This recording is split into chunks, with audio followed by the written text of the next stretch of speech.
여러분 결론부터요. 이건 아직 안 온 전쟁이 아니에요. 이미 시작됐어요. 근데 총성이 아니라 기름값으로 시작된 거예요. 진짜 무서운 건요. 전쟁 뉴스가 중동에만 있는 게 아니라 이미 우리 지갑에 들어왔다는 거예요. 뉴스에서 나왔는데요. 국제 유가가 배럴당 100달러를 다시 넘겼어요. 3년 7개월 만이에요. WTI도 100달러를 눈앞까지 갔고요. 장중엔 11달러대까지 치솟았어요. 여기서 질문 하나요. 전쟁은 멀리 있는데 왜 우리 주유비가 먼저 흔들리겠어요? 또 하나요. 총알보다 먼저 오르는 게 유가라면 이미 경제전쟁은 시작된 거잖아요. 솔직히 많은 분들이 전쟁이라고 하면 탱크사일, 군인부터 떠올리잖아요. 근데요, 요즘 전쟁은 그것만이 아니에요. 바다기를 막고요, 원유를 막고요, 보험료를 올리고요, 운임을 올리고요, 환율을 흔들어요. 쉽게 말하면 상대 나라를 주먹으로 치기 전에 숨통부터 조이는 거예요. 그 숨통이 어디냐? 호르무즈 해협이에요. 세계 원유 해상 물동량의 상당 부분이 그 좁은 길을 지나가요. 연합뉴스TV에선 30% 이상이라고 전했고, 다른 보도들에선 약 20% 수준으로도 설명했어요. 숫자 차이는 있어도 핵심은 같아요. 세계 경제에 엄청 중요한 길목이라는 거예요. 한마디로요, 세계 경제의 수도꼭지예요. 수도꼭지를 잠그면 집 전체가 불편해지죠? 이 길이 흔들리면 전 세계가 흔들려요. 그래서 오늘 영상은 이 얘기를 할 거예요. 왜 이 전쟁이 이미 시작된 전쟁인지, 왜 총보다 먼 돈이 맞는지, 그리고 왜 결국 내 지갑까지 도미노처럼 오는지요. 자, 요약하면요. 지금 시장은 전쟁 가능성을 걱정하는 단계가 아니라 이미 공급 차질을 가격에 반영하는 단계로 들어갔어요. 뉴스에서 나왔는데요. 브렌트유는 146달러에 마감했고요. WTI는 95.73달러였어요. 근데 더 소름 돋는 건 하루 사이 변동폭이에요. 어느 날은 100달러를 넘고 또 어느 날은 80달러대로 급락하기도 했어요.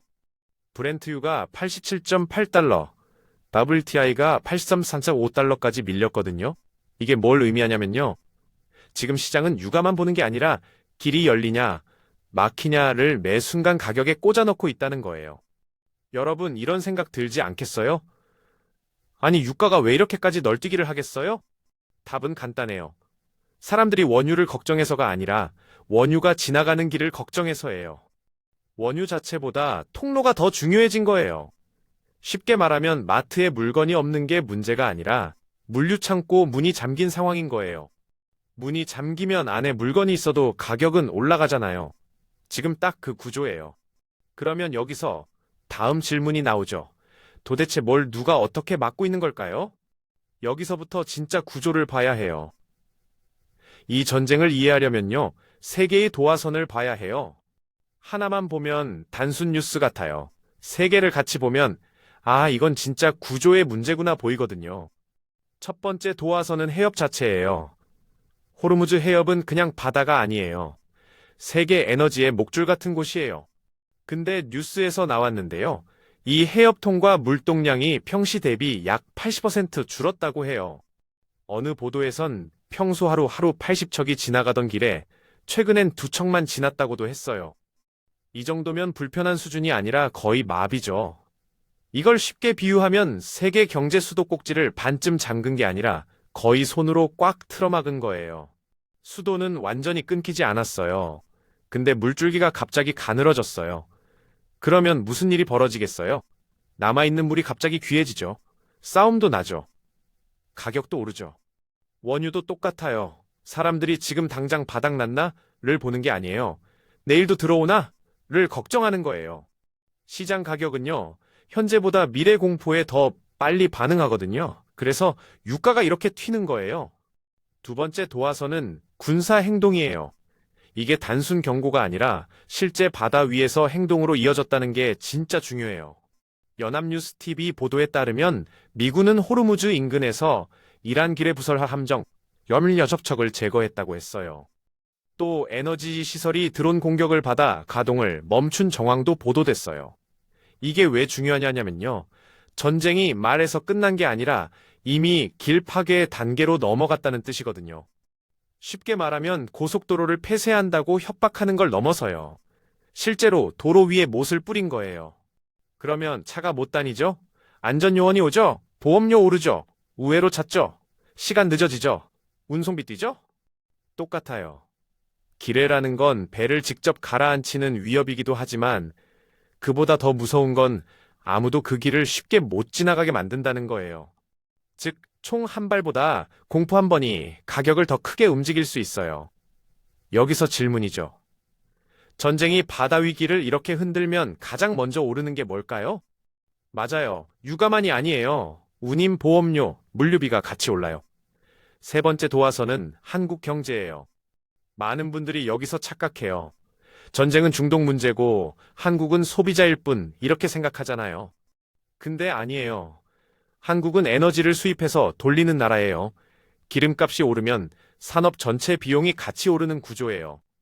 연합뉴스 보도에 따르면 유가 100달러가 다시 나타나자 물가, 환율, 금리 세 가지가 같이 압박받는다고 했어요. 원달러 환율은 1,500원을 위협했고요. 경기 둔화 속 물가가 뛰는 스태그플레이션 우려도 다시 고개를 들었어요. 이걸 쉽게 말하면 불씨가 하나인데 번지는 창고가 너무 많은 거예요. 처음엔 원유예요. 그 다음은 환율이에요. 그 다음은 수입 물가예요. 그 다음은 공장 비용이에요. 그 다음은 택배비예요. 그 다음은 음식값이에요. 결국 마지막은 내 카드값이에요. 진짜 무서운 건요. 이게 한 군데만 오르는 게 아니라 생활 전체로 번진다는 거예요. 주유소에서 끝나면 버틸 수 있어요. 근데 운송비가 오르면 마트도 오르고요. 원가가 오르면 외식도 오르고요. 환율이 오르면 수입품도 오르죠. 그래서 이 전쟁은 미사일 영상으로만 보면 안 돼요. 가격의 연쇄 반응으로 봐야 해요. 한마디로요. 지금 이 전쟁의 핵심은 영토가 아니라 통로예요. 총성이 아니라 비용이에요. 공포가 아니라 가격표예요. 그리고 이제부터 숫자가 얼마나 무서운지 보겠습니다. 숫자는요, 감정을 없애줘요. 그래서 더 무섭죠. 우선 가장 충격적인 건 100달러예요.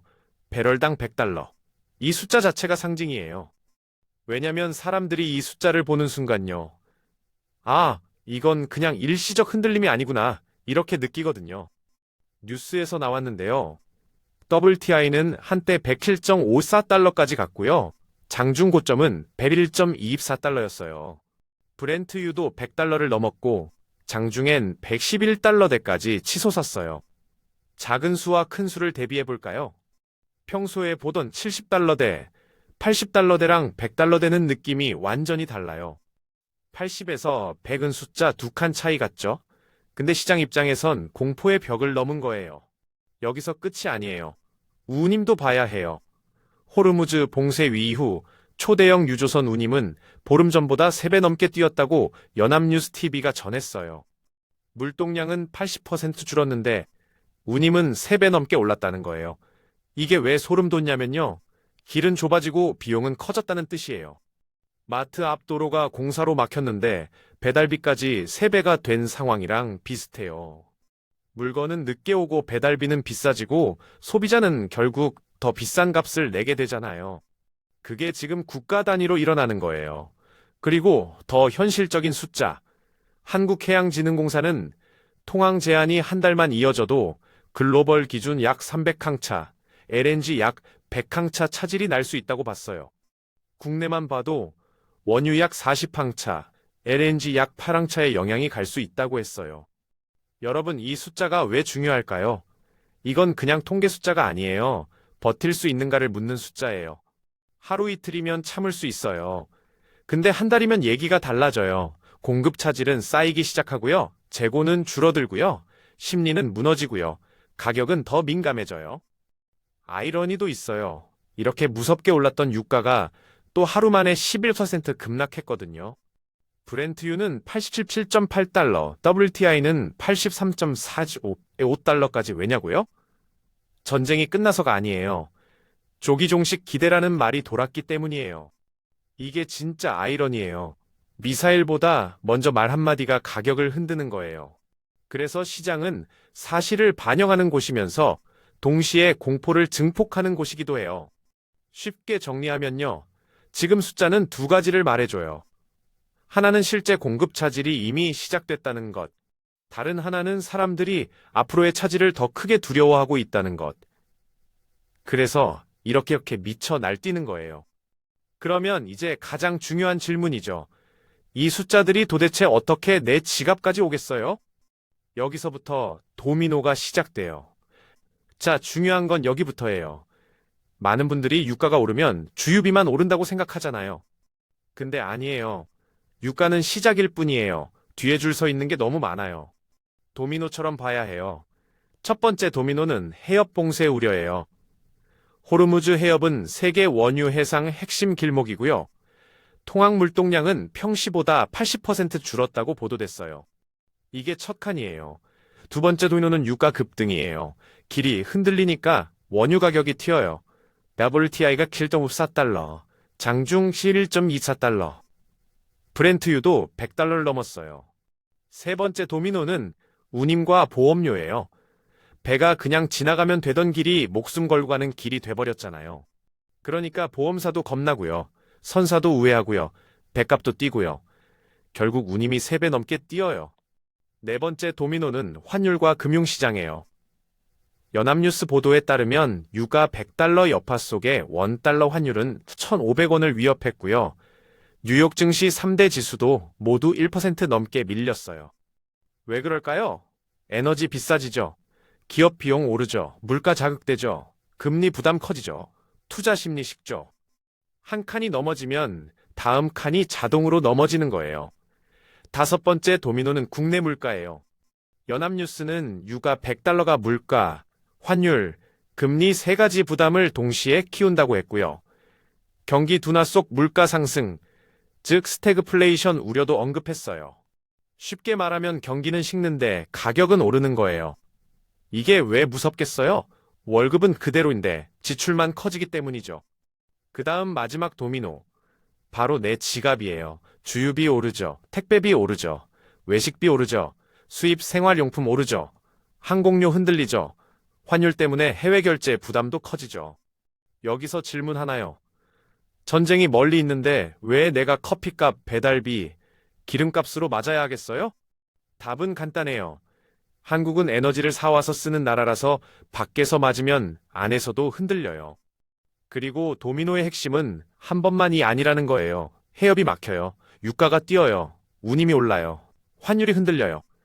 기업이 가격을 올려요. 소비자가 부담해요. 이게 한 바퀴예요. 근데 이게 끝이 아니고 반복되면요. 물가 기대가 올라가고 사람들이 미리 사두고 기업도 미리 올리고 시장도 더 예민해져요.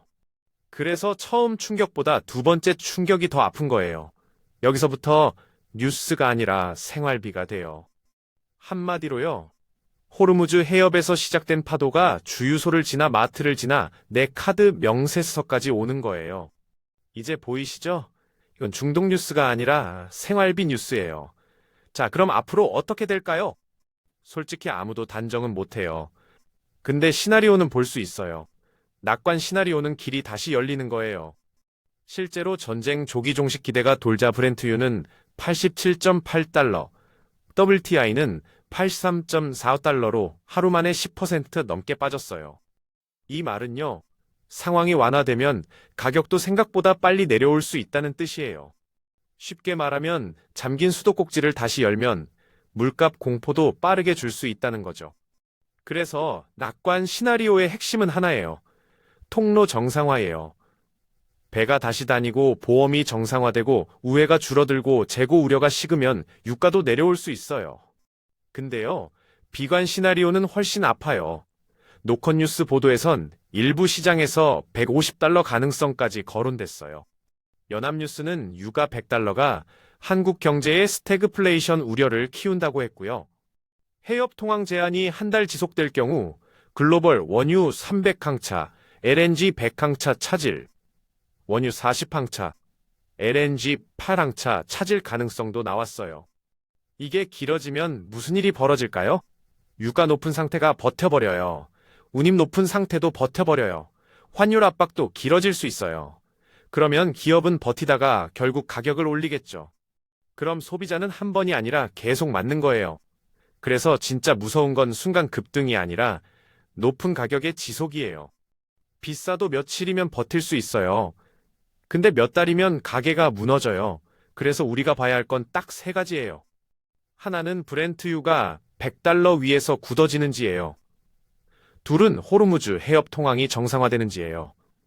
배 다시 자연스럽게 다니는지요. 셋은 환율과 국내 물가예요. 특히 1,500원 근처 환율과 생활 물가 흐름을 같이 봐야 해요. 여기서 마지막으로 처음 비유를 다시 꺼내볼게요. 제가 아까 호르무즈 해협을 세계 경제의 수도꼭지라고 했죠. 지금 우리가 봐야 할 건 누가 더 센 미사일을 쏘느냐만이 아니에요. 그 수도꼭지가 다시 열리느냐예요. 열리면 유가도 진정될 수 있어요. 운임도 식을 수 있어요. 물가 압박도 조금은 늦춰질 수 있어요. 근데 잠긴 채로 버텨버리면요. 그때부터 전쟁은 뉴스가 아니라 한국 가계부 뉴스가 돼요. 한마디로요. 3차 세계대전은 탱크로만 오는 게 아니라는 거예요. 원유기를 막고 보험료를 올리고 운임을 튀기고 환율을 흔들고 결국 내 지갑을 두드리는 식으로 와요. 그게 지금 우리가 보고 있는 숨겨진 전쟁의 구조예요. 그리고 그 구조의 시작점은 바로 그 좁은 바닷길, 세계 경제의 수도꼭지, 호르무즈 해협인 거예요. 그게 지금 우리가 할 수 있는 가장 현실적인 체크포인트예요.